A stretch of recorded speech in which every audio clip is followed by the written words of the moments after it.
sanad walba 8 Maarso ayaa laga xusaa dunida tan iyo 1977 xilligaas oo golaha ammaanka ee qaramada midoobay oo asteeyeen inay tahay maalin u gaar ah haweenka.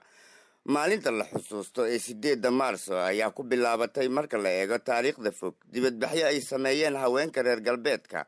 oo ay ku dalbanayeen inay door ku yeeshaan maamulka xafiisyada si meesha looga saaro kaliya haysashada ragga awoodda maamuleed ee xafiisyada. tan iyo waagaas haweenka dunida sanad walba maanta oo kale waxay dhigayeen dabaaldegyo maalintooda oo uu UN-kana gacan ku siiyo. 8 Maarso 2020 oo maanta ku astaysan oo laga xusay Baydhabo waxaa isugu yimid haweenweynaha dowlad goboleedka Koonfur Galbeed iyo madaxda maamulka oo casuumaad ka helay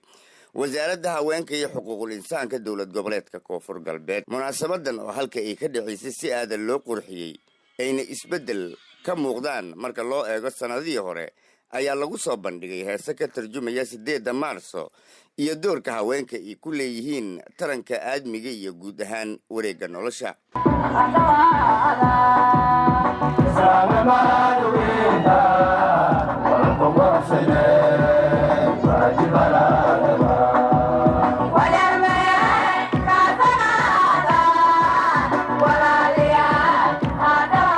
haweenka oo kaalin mug leh ka qaatay samata bixinta qoysaska Soomaaliyeed xilligii dhibaatooyinka ay sababeen dagaaladii sokeeye dalka halakeeyeen ragguna gabay xilkii aabanimo ayay xustay wasiiradda haweenka iyo xuquuqul insaanka dowlad goboleedka Koonfur Galbeed Soomaaliya Marwe Faaiise Shariif Nuur iyadoona ugu hambalyeysay haweenweynaha Soomaaliyeed gaar ahaan kuwa Koonfur Galbeed inay sanadkan sanadkiisa kale ku gaaraan bashbash iyo barwaaqo.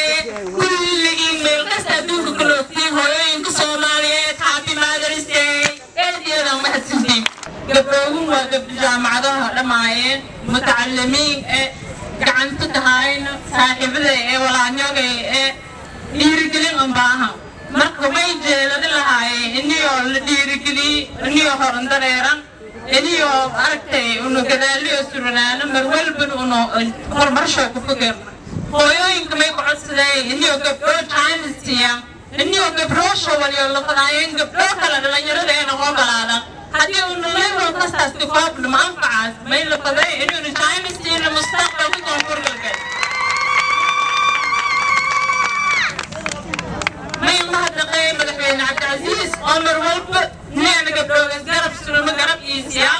unoo hooyooyinkaana la kaalmaysadaan. gudoomiyaha baarlamaanka Koonfur Galbeed mudane Cabdiqaadir Shariif Sheekhuna Maye oo isaguna munaasabada haweenweynaha khudbad ka jeediyay ayaa ka sheekeeyay taariikhda lama ilaawaanka ay leeyihiin haweenka Soomaaliyeed iyo kuwa dunida isagoona farta ku fiiqay in ay tahay lama taabtaan xuquuqda haweenka isla markaana aadmiga iyo noloshiisa ay ku leeyihiin door weyn halbowlina ay u yihiin nolosha wuxuuna sheegay in ay tahay waajib muqadas ah in haweenka la siiyo xuquuqda ay u baahan yihiin. waxaan idin leeyahay dhammaantiin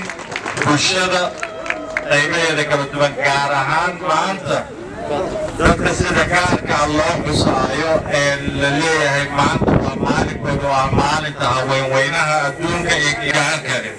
hooyo inta ay kuu soo gashay inta ay noo soo samaysay cimrigaaga inta ka dhiman xitaa haddii la dhihi lahaa qofka bini'aadamka hooyo marka ay dhimato lama aasayo dushaada ku sida haddii la dhihi lahaa waxa waaye abaalkeeda ma aadan gudeen. munaasabadan 8 Maarso ee maanta ka dhacday isla markaana ay soo qaban qaabisay wasaaradda haweenka iyo xuquuqul insaanka dowlad goboleedka Koonfur Galbeed Soomaaliya ayaa intii socotay waxa ay haweenku isa dhexmarayeen hambalyo iyadoona munaasabada ay ahayd mid uu ka muuqday diyaargarow ee wasaaradda gelisay kana dhigtay mid taariikhi ah oo ka duwan munaasabadii hore.